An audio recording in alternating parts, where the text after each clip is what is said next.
All right, at this time, we're going to welcome our head coaches. Joining us now is Ohio State Buckeyes head coach Ryan Day and Georgia Bulldogs head coach Kirby Smart.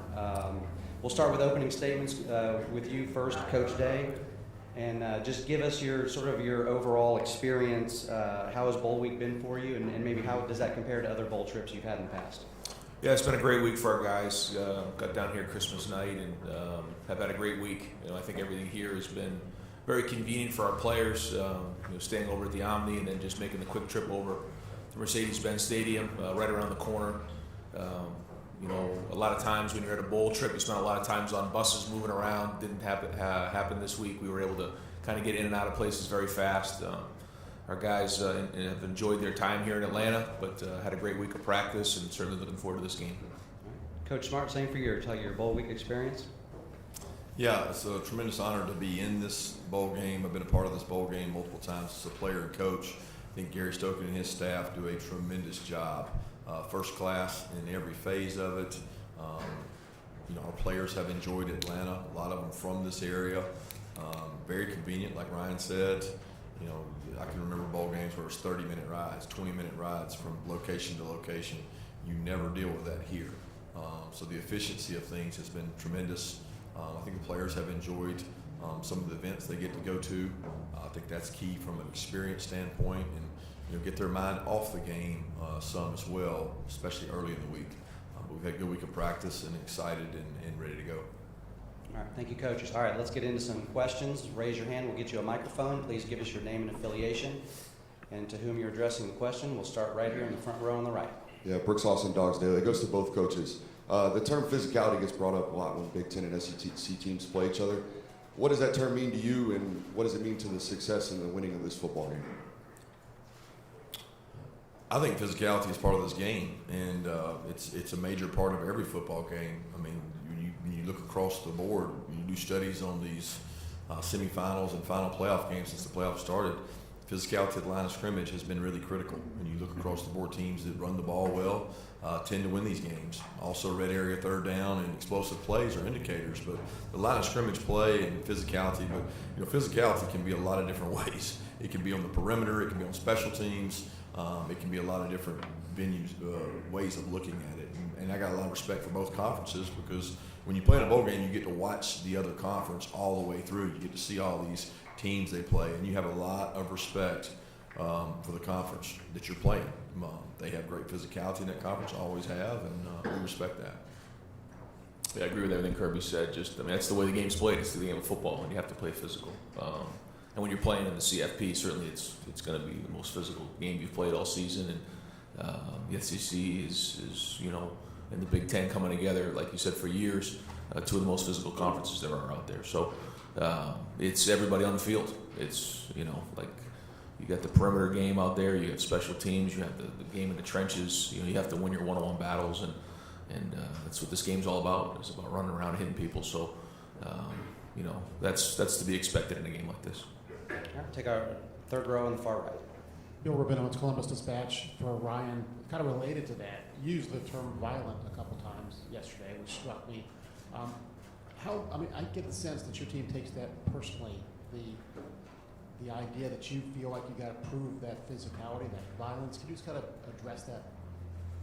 Well, again, playing in the CFP, you're going to be playing football at the highest level, and this is going to be an unbelievable environment and electric atmosphere, and playing in Mercedes-Benz, and again, playing in the CFP, it's going to be that type of atmosphere. Our guys know that and understand that, and that's what you're going to get in a game like this. So, our guys have been practicing that way and preparing that way so that we can play our best football. But we know that that's the type of game it's going to be. All right, next question, halfway back on the right side. Yeah, Austin Ward, Rivals and 97.1 The Fan. Ryan, I know that you don't necessarily consume a lot of Ohio State media, but did you make an exception for Paris's story, and what did you think of it? Paris Johnson is just a tremendous young man, and I did read his letter. I think that's why we get into coaching. I think in today's day and age, there's a lot of things that happen. There's a lot that goes into it, but to spend time recruiting Paris, during that, like he said in his letter, Urban started recruiting him, and then I came in and kind of took it over, and then Paris, and his mom went on that whole journey to go, see a lot of different schools, but ended up back at Ohio State. And then to see his growth, what he's done on the field, off the field, his impact at Ohio State has been tremendous. And that's the reason you get into coaching, is to have an impact on young people, and winning just allows you an opportunity to do that more and more. And proud of him, and I thought it was well written. All right, next right here in the front row on the right. Evan Kroll, Dogs Daily. This question goes for both coaches. These two programs have a lot of history, and they are often in the same circles, recruit the same caliber of players annually in the top 5, but haven't matched up in a while. What does it mean to both of you to finally be able to step in between the lines and have these programs face off against each other? All right. Coach Smart, with you, please. Well, I'm excited for our kids and our opportunity. The two brands of both programs speak for themselves. I think everybody in the country knows the kind of football they've played and we've played here recently, and it's really about them. It's not about us as coaches. It's about the opportunity for the players to go out and play in what's going to be an incredible environment. And that's what you choose to go to Ohio State or Georgia for, is to play in games like this. So I'm excited and happy for them. And I have so much respect for what Kirby's done and what he's built, and winning the national championship last year, and certainly his team's played unbelievable this season. So, when you look at the beginning of the year, you say to yourself, okay, where are we going to see ourselves in December? And this is the exact situation we saw ourselves in, and we knew that Georgia would be right here, and they do an unbelievable job of recruiting and coaching and playing. So, here we are. Next question, all the way back on the left side, please. Yes, Dom Taberry, WBNS TV in Columbus. For both coaches, beginning with you, Coach Day, what concerns you the most with the Georgia defense? On the other side, Coach Smart, what concerns you the most with Ohio State's offense? Yeah, anytime you get to this level of football, you're going to be playing against complete teams, and Georgia's defense is complete. They have really good players in the back end, very, very talented, highly recruited, and been developed at a high level with tremendous scheme. And then when you go into the front, athletic linebacker who's in run sideline to sideline in their front is powerful. So you see the statistics, you see the way they played all year. So they're a complete defense. But when you get to this level of the CFP, that's what you're going to get, and that's the biggest challenge. So we have to execute at a high level. All right, next one was over here. Okay, yeah, there we go, back here. Yeah, Clay Hall, ABC 6, Fox 28, Football Fever in Columbus. To both coaches, could you talk about the standards and expectations of your respective programs and how you've adjusted to the pressure that's involved with that task? Yeah, there's always been pressure. So I don't know that there's an adjustment to pressure. There's just as much pressure from year 1 to year 7. The expectations don't change. We embrace that. The standards that are created through the players that play there. And we've had a really good leadership kind of over the last 6-7 years, and they've created a standard for the younger players to emulate. And that's going on now. I talk every day to our guys about, if you're a freshman or sophomore, find the guy you think works hardest and does it the right way and emulate him, and this success will continue. There's no entitlement, and you work really hard at what you do, but the standard doesn't change. Players change, and each year maybe your identity changes, but the standard doesn't change. Next right here. Ryan, would you speak to that? Yeah, same thing. I mean, the expectations at Ohio State and Georgia are at the highest level, and we embrace that. Our players embrace that. That's why you come to Ohio State, is to be in situations like this and playing games like this and go compete for national championships. So we talk about that in recruiting. We identify those who look to achieve that and want to be elite, and then like Kirby said, in your team, you build that culture of passing down a legacy to the younger guys so that continues, and that's been going on here for a long time at Ohio State. Okay, third row on the right. Mark Weiser, Athens Banner Herald. Kirby, we saw you and your players doing yoga at the end of practice yesterday. Is that part of your typical game week, and what do you see as the benefit of it? Yeah, we've done that every Thursday the entire season, and we didn't want to change that tradition. The players have embraced it. We've cut practice on Thursday throughout the year. to go down on their GPS numbers. And so Carolyn Ward, who her husband's one of our physicians, team physicians, she does the yoga, and the players really like it. It makes them feel better, a little more refreshed. So I think it's important from a recovery standpoint. Over here, fourth row on the right. Joey Kaufman, Columbus Dispatch. Ryan, we saw Mayan back at practice yesterday, and he wasn't feeling well early in the week. How's he look? How's he feeling the day before the game? Yeah, back to practice yesterday, so he'll be ready to go. Hey, Allison Mastrangelo, WSB in Atlanta. Kirby, we keep talking about how some of your guys have been here before. So what have you seen from the guys that have kind of been through this playoff run? And maybe we've noticed maybe leadership, characters that you've seen from them this week. Yeah, I think the guys that came into the season as leaders that had played quite a bit, they've been that way throughout. I don't know that it's been any different for the 28 days since our last game.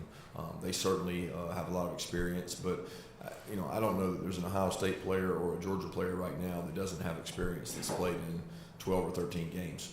The season is your experience. And coming into the season against Oregon, I would have said we were an inexperienced team, but we have experience now, and so do they. So you draw on those experiences of playing your interconference rivals, and we both teams have done that. Third row on the left here. Doug Maurice, Cleveland.com for Ryan. I know you're focused on your game, but there's two Big Ten teams playing in semifinals.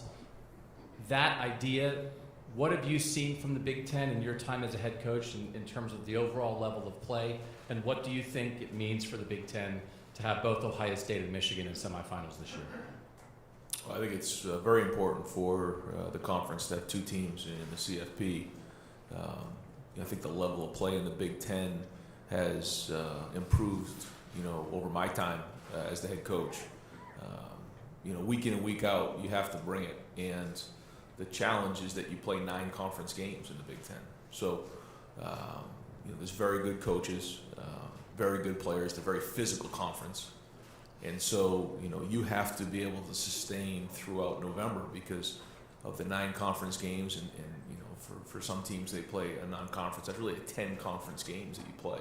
And with the physicality of the conference, I think it's deserving to have 2 teams in the CFP. All right, next we'll go front row on the right. Yeah, Brooks Austin with Dogs Den. It's for both coaches again. You guys are obviously strangers on the field, but you bump heads all the time on the recruiting trail. C.J. Stroud most notably, Coach Joanne Tweed, Damon Wilson as of late. What have you learned about your opponent, I guess, on the trail, and maybe something you admire or have taken from them? Coach Smart? It's a tough question. When you're recruiting against someone, you don't take much from them in terms of style of play or anything else. Respect would be the number one thing that I have for people that we recruit against and play against. You mentioned C.J. Stroud. What a tremendous young man. I was so upset at my assistant when I had to fly all the way to California to go out there. I was like, are you sure we're going to have a chance? And we went out there, and it wasn't my favorite travel trip when I had to go all the way to Cali, but it was worth it when you got to sit down with that young man and his mom, because he was very impressive, and he returned that trip to come back and see us. And usually when you get him on your campus, that means you have a shot. And I certainly enjoyed getting to know him and the relationship with him because of the young man he is. But as far as what you learn about the other team and other programs through recruiting, I don't think there's a lot there. Coach Day? I would just say I think Kirby and his staff do a great job of working at it. I think when you have such great players in the state of Georgia, the easy thing to do would be just to assume you're going to get those guys. They don't do that. They work really hard at it. They grind at it. They no stones unturned. So when you're recruiting against Georgia, you got to bring it, and they do a great job of that. All right, all the way back on the left here. I'm Finn with Omni Hotels and Resorts. For many high school students, playing football at a college level is a dream opportunity. What advice would you give to upcoming recruits looking to be recruited by a big program? Coach Smart? Play hard. Get seen. It's important that you understand what it takes to play at this level. I wouldn't kid you and tell you that it's going to be all intangibles, because there's a physical nature of these two teams that some high school student athletes aren't blessed with, and they can do everything right, and they may never play at Georgia or Ohio State, but they can play somewhere. And there's enough football out there that everybody has an opportunity if they present themselves the right way and they work hard enough and persist. I mean, nobody thought Stetson Bennett would be where he is today when he was coming out of high school. Coach Day? Agreed. I think in the recruiting process, sometimes we call it Disneyland recruiting, like everything's going to be great when you go to school. The truth is there's twists and turns along the way, and everybody has their own journey, so that a big part of going through the process of college is working through adversity and tough times. And so I think a big part of going through the process is choosing a school that's going to develop you at a high level in all areas of your life. Certainly there's the football part of it, and that's a big part of the experience, but there's a lot more to it than that. So in today's day and age, there's a lot of new changes and a lot of things going on, but focus on the things that matter, I think, is critical. All right. Middle row on the aisle. Yeah, a question for Kirby, Connor Riley, Dog Nation. What have you been able to see from Ladd and Warren McClendon this week, and how beneficial have these last 4 weeks been for Amarius Mims and A.D. Mitchell? They've been great for those two guys. Amarius has gotten to play a ton this year, so he's been a rotational player, and mainly for the reason that if you lost somebody, you could go in and play. If you remember, Jamari had the situation some last year at the end of the year, and even in the championship game, where he had to move positions and play with some injuries and do some things to help us out. So, and we're still hopeful to get Ladd and Warren back. All right, next question right here on the far right. Coach Kirby, Caleb Spinner, Scarlet Gray Sports Radio, and Buckeyes Now. You were neck and neck in recruiting C.J. Stroud. What attributes did you see in him, and what does he share with Stetson Bennett? Well, he's a tremendous leader, and I think when you play that position, you better be a leader. And he's very quiet then, very humble, but very talented. And he has great vision down the field. He has great athleticism to take off and run, and that's something he and Stetson both share. They had two different kind of paths. CJ was highly recruited. CJ got to play relatively early in his career, and they both had success. I have a lot of respect for the way that both of them treat their teammates and make it more about their teammates than themselves. All right, midway back on the left, please. Patrick Murphy from 247 Sports. For both coaches, you guys have had to deal with injuries throughout the season, next man up mentality.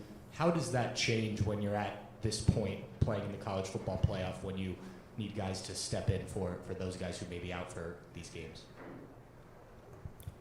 Yeah, I don't think it changes. When you're into this part of the season, you certainly have a month to get some guys healed up, but that's college football. You can't pick up somebody on waivers. You got to develop young players and bring them along. And this time has been great because bowl practice is very similar to spring practice, where you can get young players a lot of reps and a lot of good work. So you continually use this time, the spring practice, the preseason, to build your depth, so that when you need to fill a guy, fill a spot, you can do that. And this time of year, there's always those opportunities for players to do that. So it doesn't change. Yeah, I don't think it changes. Okay, on the aisle here on the right. Tim May, Letterman Row. I'd like both you guys to address this. You're both leaders in your profession. You've had teams get to the college football playoffs several times and stuff.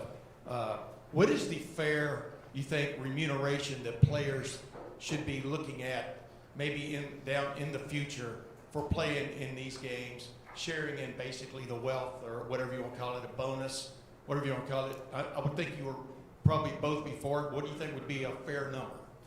I don't think you can put a number on that. I don't think it's fair for me to sit here and assess that number without studies and values. I do think the NIL opportunities that our players have gotten have been tremendous for them in terms of creating a lot of opportunity for themselves and a chance to help their families. I think the CFP does a tremendous job, who gives a really handsome check to the families to travel to these locations that are tremendously hard to get to. And you're talking about 2-night minimums, and you're talking about New Year's Eve.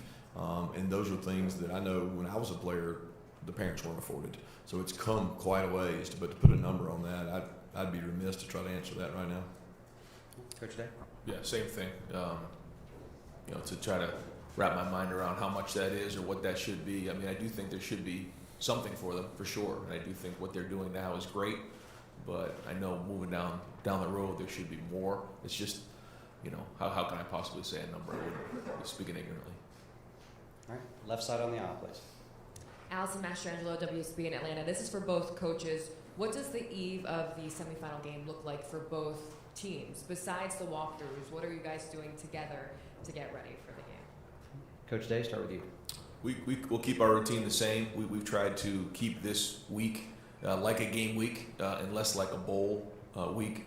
So, like you said, we have our walkthroughs, we have our meetings, we have our night together on Friday. We call it Best Fridays in football, and it'll be a long day.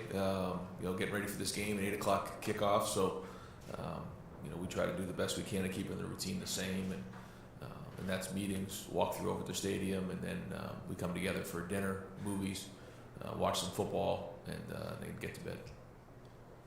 Yeah, very similar. We keep the same routine. We keep it home and treat it like a road game in terms of we would be arriving today. We want them to have a mindset of if they arrive today. That's one of the hardest things psychologically to prepare your team for, from being in the same place for 6-7 days, sometimes in the same room. So psychologically, we try to do some things to help with that, and then we treat it like we arrived. We go do a walkthrough, we do a movie, and prepare for a big day tomorrow. Over here on the left. Yes, Dom Taberry, WBNS TV. Coach Smart, what is your biggest concern with the Ohio State offense, and is this the best offense your defense will face today? That's hard to answer that in terms of is it the best that we face today, because we haven't faced them. When you look at them on tape, you certainly see the talent. It kind of oozes off the tape, especially at wide out, quarterback position, two really good protectors, and they got talented players across the board. A tight end who I have a lot of respect for. I think is one of the best tight ends we faced all year. So they got a guy that can distribute the ball and get it to them. So it's a very, very talented team. When you talk about concerns, it's trite expression, but it's the same concerns every game we play. How are we going to play? What are we going to do in terms of execution, playing the ball in the air? There's going to be one-on-one matchups all over the field. You got to win those one-on-one matchups. And when you're playing Ohio State, you got to be disruptive. You got to affect the quarterback some kind of way. Because if you don't, he's very accurate. He's a very accurate passer that knows where he's going with the ball, and when you give them free access with a quarterback like that, they can wear you out. So, but most games come down to the same thing: turnovers, explosive, red area, third downs. It's what the greatest indicators are of winning. All right, midway on the right. Mike Griffith, AJC Dog Nation. Kirby, last year I asked you and Nick Saban this question at the championship game, Coach Day, if you could answer in the NIL transfer portal area about this model, the disadvantages that you have preparing for a game while maybe other teams are working the portal or recruiting more aggressively. Do you think this is a sustainable model, what you're dealing with right now with the transfer window, as well as the NIL dealings that are taking place for both coaches? Yeah, it's sustainable. I don't think there's any question. Is it sustainable? Because there's nobody that's going to weep and cry for the teams that are playing in the playoff because they're playing in the playoff. There's nobody that feels sorry for us. I mean, we get advertisement galore on ESPN. We get opportunities like this.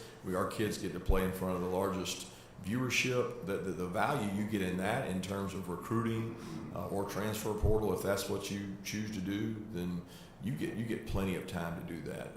Everybody has time demands that plays in bowl games, and if you're not playing in a bowl game, you probably got other problems that you're concerned with too. So the model is what it is. I think we can all complain about it and say there's things that I wish were different, but it is what it is, and I don't have the answer or solution that says what's better. I agree with everything Kirby said. The best recruiting is winning. So, I think that's one of the best things about being in this situation is you get all the exposure for recruits and their families to see. You come to Georgia, you come to Ohio State to go play in the CFP. Well, here we are. So,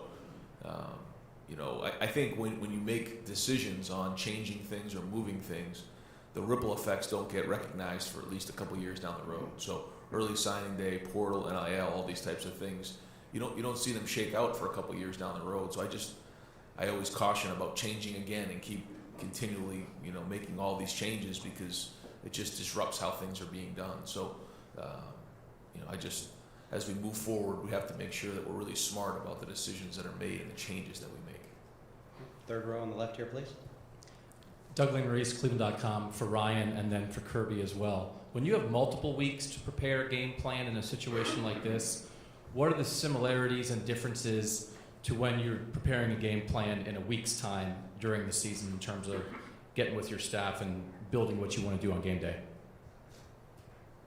Yeah, for the bowl structure that we use, we spend the first part of the bowl month working on fundamentals and just good on good, and really don't dive into the game plan until we start to get a little bit closer towards the game, and then try to treat it like a game week.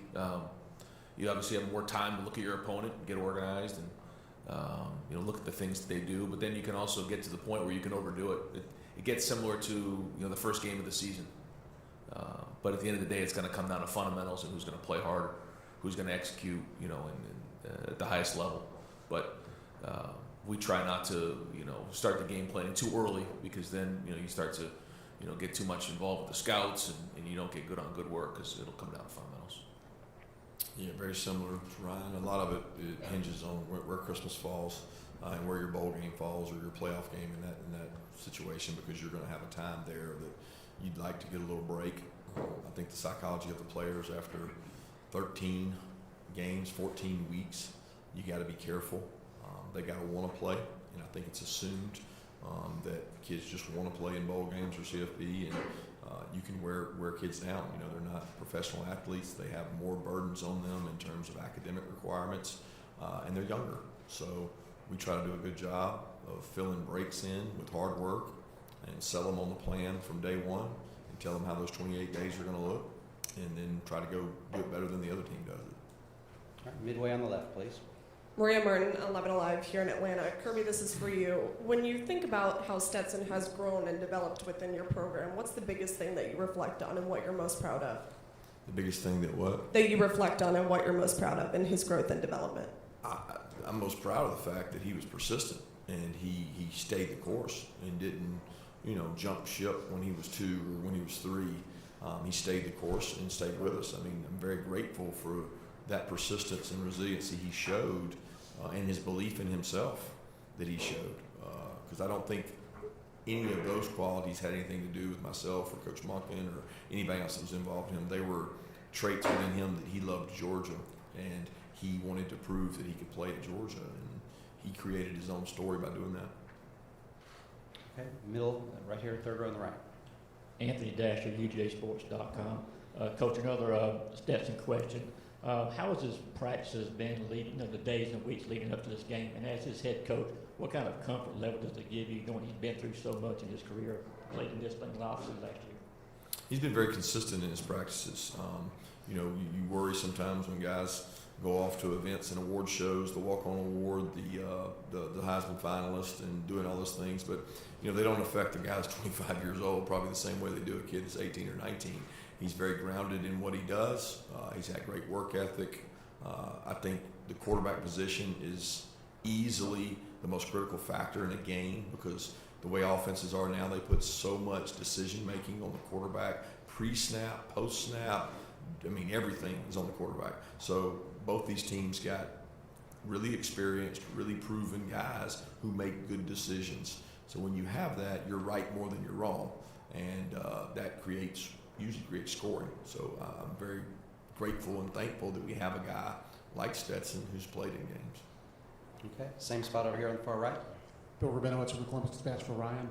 If you had beaten Michigan, you knew you would be in the playoff. The fact that you had to go through those days of uncertainty and misery and all that stuff, how much do you think that will help you in this game, that you had that scare, and maybe more gratefulness that you're here? I think at the time it certainly gave us an injection of energy and excitement, for sure, coming off of that weekend, and then into that week, and then the next week it was a range of emotions, and allowed us an opportunity to have great energy and great focus and an edge during the month of preparation, for sure. So we'll see. I mean, we'll see tomorrow night. We'll see where we're at, but I'm really pleased with the way we've practiced, how our guys have gone at it. You know, we've had a lot of physical practices, and so you know, we have something taken away from you. It does give you a little bit more of appreciation for what it is, and you know, we'll see how we play, but it has been a great month. All the way back on the aisle on the right side, please. Hi, Jared Smalley from NBC in Columbus. Ryan, for you, in the days and the weeks since the last game of the season, you and some of your players have referred to the amount of pressure that you felt in that final game and the way it may have affected the performance in that game. And I'm wondering the message you've had to your players to avoid the word pressure and to try to get them to play loose and to their most natural athletic ability in the biggest game of play. Well, I just think, you know, you go back to your training. You know, you can't focus on things like that. You know, what it comes down to is just playing, you know, hard in practice and then going back on your training once you get out there and playing physical with your teammates. And there's going to be good plays, there's going to be bad plays, but just going out there and looking up at the scoreboard at the end of the game, and that's what we're going to do in the game. We're just going to play as hard as we possibly can. There'll be ups, there'll be downs, there'll be twists, there'll be turns in this game, but play as hard as we possibly can. And you know, you can't worry about things like that in a game like this. Right here on the second row. Tyler Danberg, Scarlet and Gray Sports Radio. Coach Day, how has practicing at Mercedes-Benz Stadium this week allowed you and your team to get accustomed to the venue? Well, it's a great stadium. It's a great venue, beautiful stadium. And being there for the week is, you know, what you try to do is you try to make it your own. You try to say, okay, this is the Woody right here. This is where we come out and we run out of the Woody every day. And you know, you try to make it a game week. You try to make it as much home as possible. I just think, you know, you practice it indoors for the whole month, and then you go there just throwing and catching, you know, the punts, things like that, the contrast against the ceiling. So it takes a couple days, but other than that, you know, it'll be a lot different with a packed house tomorrow night. All right, we've got time for a few more. We're going to go next right here on the far right. Caleb Spinner, Buckeyes Now, Scarlet and Gray Sports Radio. To both coaches, this could be your final appeal to recruits in terms of what your guys are able to do on the field. What are you looking to send them in terms of a message of why they should come to your school? Coach Smart, start with you, please. I don't really think of it as a recruiting appeal. I think of it as a service to the kids who are with us. And the guys that are with us and have given so much, and I look at guys across the board, whether it's Cedric Van Pran or all these leaders, Kenny McIntosh, who waited his turn behind all these phenomenal backs. And I look at it as an opportunity to go out and play well for them. You know, most of recruiting for this season is done. I know you're always looking to next year, but, you know, what those kids see in one game will be a small window. I do think it's important that we do this for the guys on our team, not necessarily for the recruits. Yeah, I mean, I would say recruiting never ends, but this game is about these players.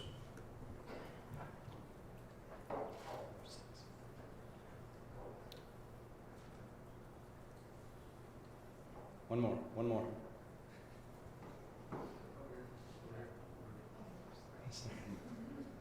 We'll get there.